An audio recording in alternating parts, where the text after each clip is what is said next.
साथियों नमस्कार, स्वागत है आपका आपके अपने YouTube चैनल अंकित अनऑफिशियल में। दोस्तों आज की वीडियो बहुत इंपॉर्टेंट वीडियो है क्योंकि कई जो गवर्नमेंट टीचर्स होते हैं उन्होंने मुझे कमेंट्स किया था कि सर हम लोगों की अन्य कार्यों में यानी कि शिक्षण के अलावा अन्य बहुत सारे कामों में ड्यूटी लग जाती है, तो क्या ये सर वैलिड है? क्या ये ऊपर से आदेश जो बनते हैं क्या ये पूर्ण रूप से सरकार की जो अपेक्षा हमसे रहती है वो संवैधानिक रूप से ठीक है या फिर खाली हम पे दबाव बनाया जाता है क्योंकि हम गवर्नमेंट एम्प्लॉई हैं? तो इस बिहाफ पे आज की वीडियो में आप लोगों को देने वाला हूं। और शिक्षकों से दोस्तों आज मैं कहूँगा कि तमाम तरीके के कार्य भी कराए जाते हैं।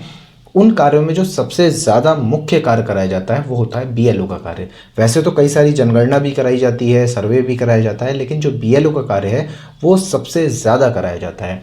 क्या होता है बीएलओ? सबसे पहले हम लोग ये जान लेते हैं।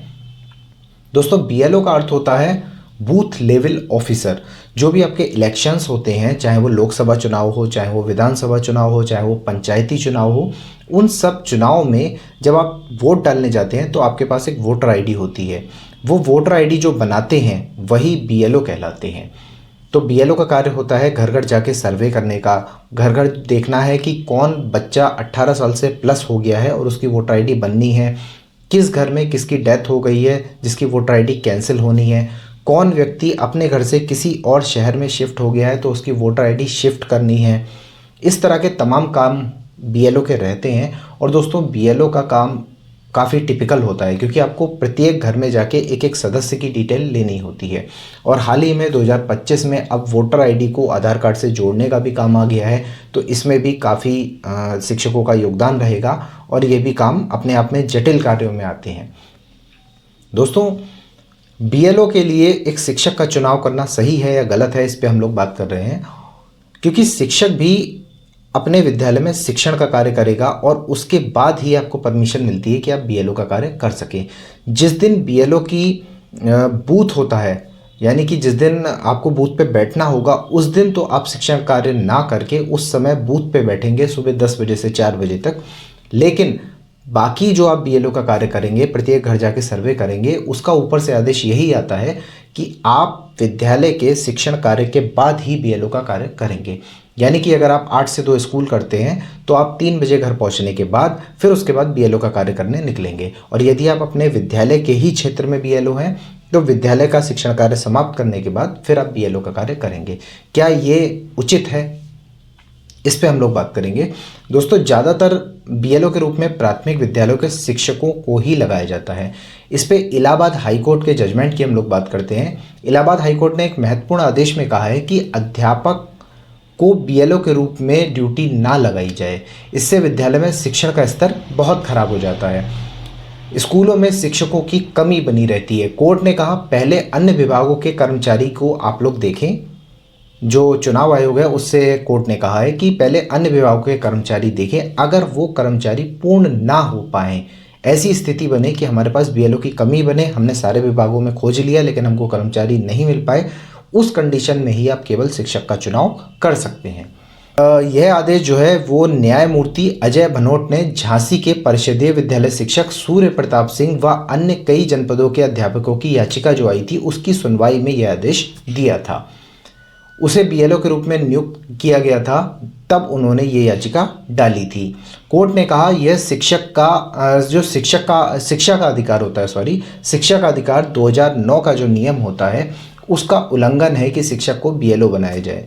साथ ही ये चुनाव आयोग की जो गाइडलाइन होती है उसका भी उल्लंघन होता है कि अगर आप शिक्षक को बीएलओ के कार्य के रूप में लगा रहे हैं। इससे पहले सुनीता शर्मा जी थी, उन्होंने भी एक फाइल किया था, बीएलओ बनाया गया था उनको, तो उनकी भी याचिका के बाद न्यायमूर्ति जी ने यही आदेश दिया था कि अन्य विभागों के कर्मचारी की शॉर्टेज होने पे ही शिक्षक को बीएलओ के रूप में लगाया जा सकता है। दोस्तों झांसी के इस केस में जब ये आदेश दिया गया तब बीएसए की तरफ से भी अधिवक्ता रमाकांत पांडे ने तर्क दिया, भारत चुनाव आयोग के दिशा निर्देशानुसार अक्टूबर 2022 के तहत शिक्षकों को बीएलओ के रूप में ड्यूटी लगाई जा सकती है, उनकी इससे शिक्षण में किसी भी तरह की बाधा नहीं होगी।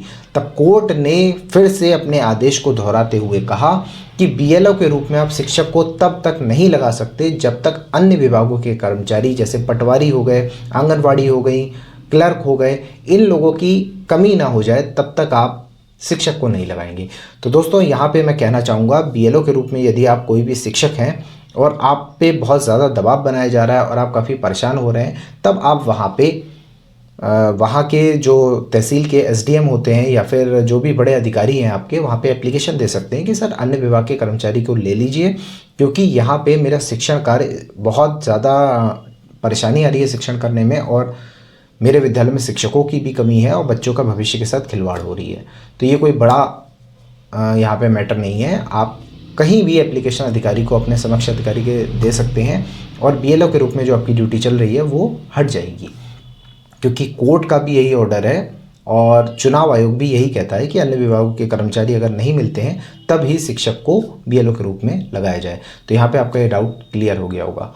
बाकी दोस्तों, अगर आपकी किसी अन्य विभाग में कुछ और टाइप की ड्यूटी लग गई है तो आप मुझे कमेंट से बताइए किस टाइप की ड्यूटी आपकी शिक्षक होने के बावजूद लग गई है, तो मैं उस पर भी आपको प्रॉपर जानकारी दूंगा।